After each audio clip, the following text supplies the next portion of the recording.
this job. I've been doing this for 8 years. Josh is now committed to do it for another 8 years, I'm sure.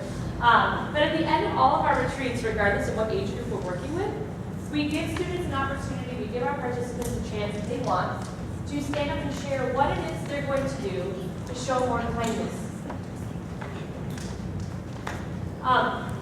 In a moment, what's going to happen is I am going to make my way around the circle. And I will invite you, if you are so inclined, if you would like to stand up and share what it is that you're going to do to show more kindness. The way it works is if you want to read your card, just raise your hand as I get near you.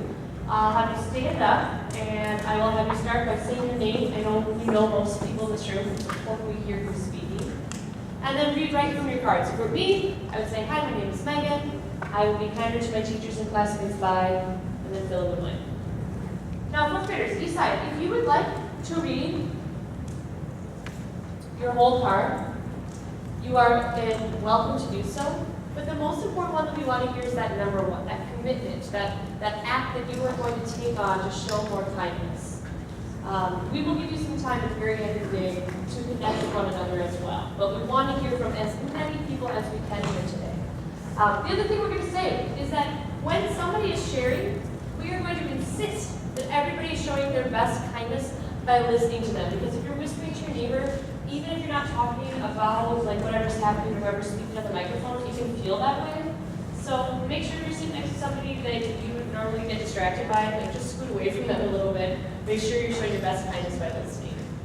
Last thing, after somebody shares, oftentimes we want to applaud, which is awesome, right? We want to show that honoring. But to keep the mood kind of focused and a little bit more mellow, instead of applauding out loud, what we'll do is a Youth Frontier silent applause. It's like what Josh did earlier with the rainstorm, is just taking your hands together and doing this. You guys want to try that real quick?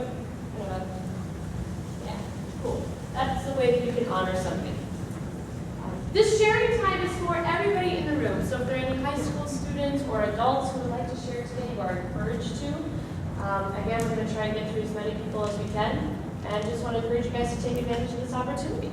Is there anybody who